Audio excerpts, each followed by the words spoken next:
Hi, welcome to this channel. I'm Kevin Hodge, reading my dad's letters, as the title outlined.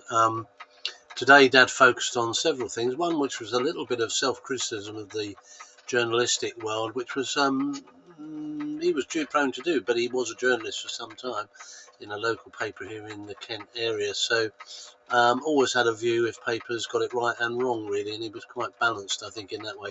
But apparently there was a family that ran away with their foster children for some time, and it was reported quite nationally.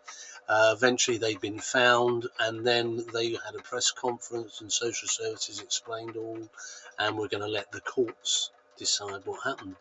But my dad was then quite shocked because apparently in the Sunday Mail of that day, it's the 17th today we're on, aren't we? 17th.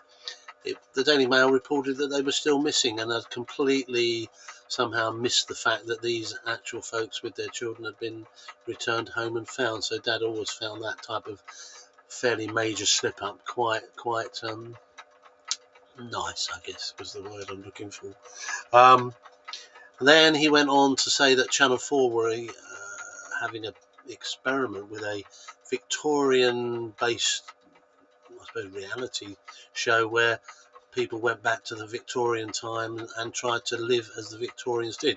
No TV, no heating, tin bath, basic essential food, but nothing else. And apparently one of the kids were trying to put their ears to the wall so they could listen to next door's television.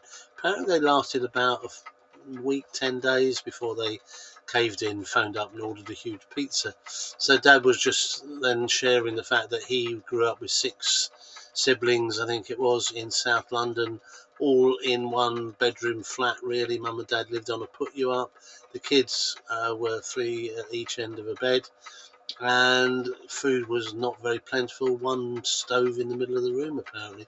And so he was just showing that really that type of stoicism of that era, late 50s, mid 50s, I suppose, did breed a certain amount of resilience and stoicism, which he felt was missing today.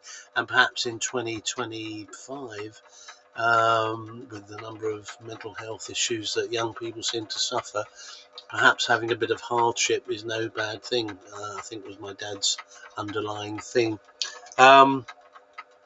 What he was saying then was his wife Grace had watched a political program this morning, and tonight she's going to watch a wildlife program about monkeys. And Dad said not a lot of difference, really. Politicians in 2025, if you watch this sometime in the future, we're still 6 months into a Labour government that seems to be beset by all sorts of problems. And I think if Dad were here now, he'd be saying, well, it's like all things, isn't it? When you're on the outside throwing the stones, it always seems easy. When you're in the stands watching the football match, everyone can play a great game. But when you're actually on the pitch, having to make decisions, it's never as easy. And I think the Labour government are finding that now, that they're just having to do the job rather than critique it. As one of my famous colleague inspectors used to say, it's not sufficient to describe the world. You have to say how you're going to change it, and then when you have to, it must be hard going. Anyway, that's what the current political climate is in 2025. Certainly different in 1999. Who knows what it'll be like in 2050, should someone perhaps read or listen to this then. Anyway, thanks for listening, and take care. My day again. Bye.